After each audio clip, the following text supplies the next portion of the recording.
Mbak Feby mau tambahkan tadi, benar nggak sih sekrup pengawasan dari Dewan Pengawas dan juga Komisi Yudisial tuh dinilai tidak akurat begitu loh untuk menjaga ini gitu? Iya, baik. Kita tahu Mbak Bilkis, pengawasan terhadap hakim-hakim maupun hakim agung itu memang ada dua mekanisme ya. Yang pertama melalui KY, Komisi Yudisial, yang kedua ada namanya Bawas. Ya, disebut tadi dengan Dewas tadi yang disebut oleh teman dari ICW tadi. Yang menjadi masalah adalah begini Mbak, di Bawas itu berada di bawah kesekretariatan Mahkamah Agung.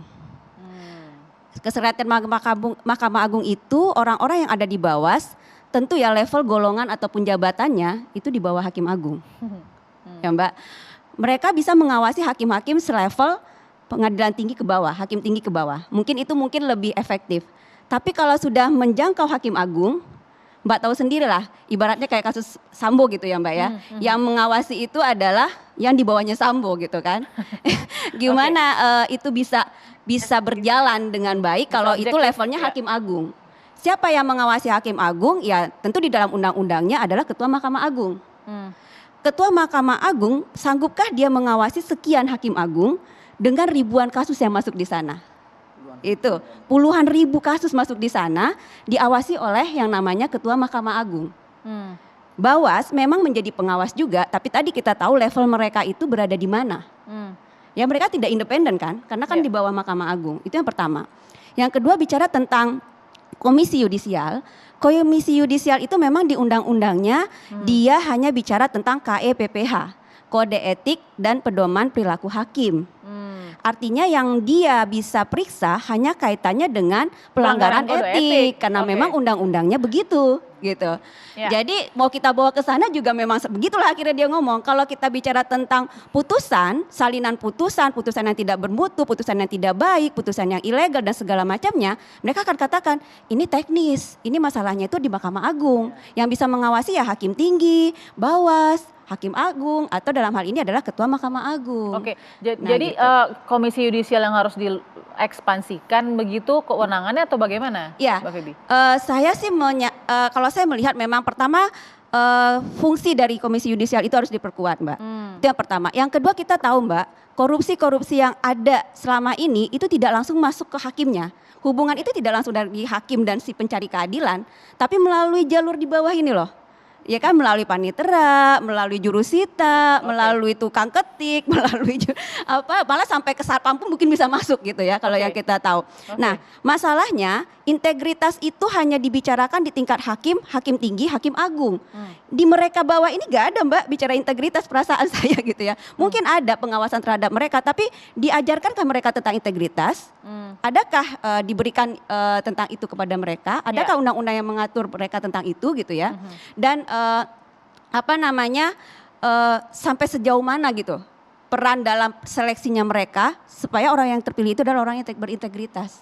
Gitu. Jadi tidak hanya level, kalau hakim udah sering ya kita bicara tentang integritasnya dan Mahkamah Agung sudah berusaha sih dengan KY-nya gitu ya, dengan mereka melakukan seleksi yang cukup ketat dengan melibatkan orang-orang di luar KY, di mana di situ ada profesor, ada guru besar dari segala macam untuk bisa masuk dan masyarakat juga terlibat gitu ya.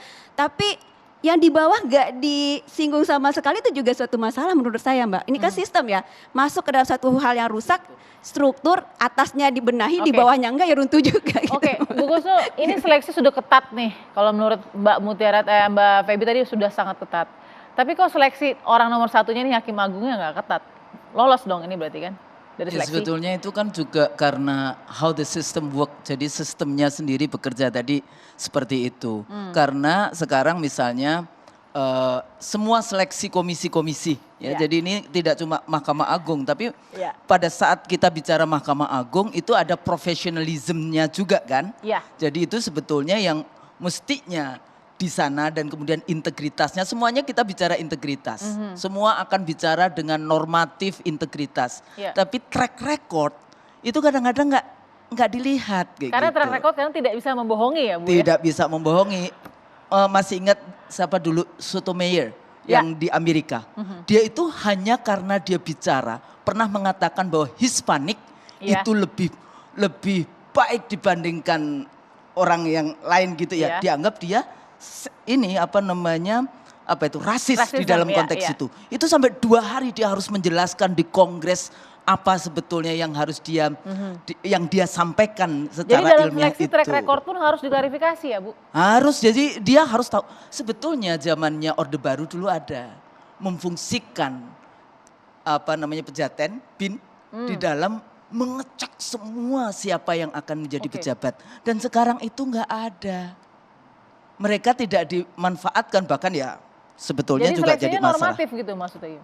Ya akhirnya terjadi kan, kemudian persekongkolan atau nanti transaksional dan sebagainya. Ini kan yang kita menjadi sangat concern hari ini. Semua Oke. seleksi yang melalui DPR, tapi sebetulnya juga jangan DPR semua yang disalahkan, karena DPR biasanya kan mendapat materinya dari tim seleksi dari lembaga yang bersangkutan, baik Ya. yang eksekutif maupun yudikatif. Ya. Yang berikutnya lagi, saya tuh masih ingat dulu, apakah karena hakim-hakim agung atau yang Mahkamah Agung ini gajinya rendah? Enggak. Jadi Mahkamah Agung waktu Sri Mulyani, waktu saya masih KPU dulu ya, Ya. itu kan menaikkan gaji luar biasa. Betul. Itu yang dinaikkan itu Kementerian Keuangan dan Mahkamah Agung. Itu 2 lembaga yang langsung dinaikkan. Jadi contoh misalnya kalau untuk yang kepala biro kayak gitu ya, di KPU cuma 2,5 juta, itu dinaikkan oleh Sri Mulyani menjadi 50 juta. Ya, Oke. jadi sampai segitunya perbedaannya waktu itu ya, nggak tahu sekarang seperti apa. Oke. Tapi itu yang dinaikkan adalah gaji untuk Kementerian Keuangan Oke. dan Kementerian dan Mahkamah Agung. Jadi sebetulnya kalau alasan apakah karena gajinya sedikit, apakah karena ini, yang berikutnya lagi sebetulnya peran dari birokrat, panitera di dalam konteks Oke. suap menyuap ini sebetulnya itu. Oke, gaji sudah naik tadi zaman Ibu Sri Mulyani ya. Tapi Bu Elsa pasti lebih tahu nih karena gini, apakah integritasnya itu naik juga? Enggak juga, ternyata nggak pengaruh mau gaji kecil, gaji besar, namanya integritas ternyata di lapangan ada yang sudah mungkin sudah sejahtera ya, tetap minta uang juga nggak ke Bu Elsa? Sesaat lagi ya Bu, tetap di Perempuan Bicara.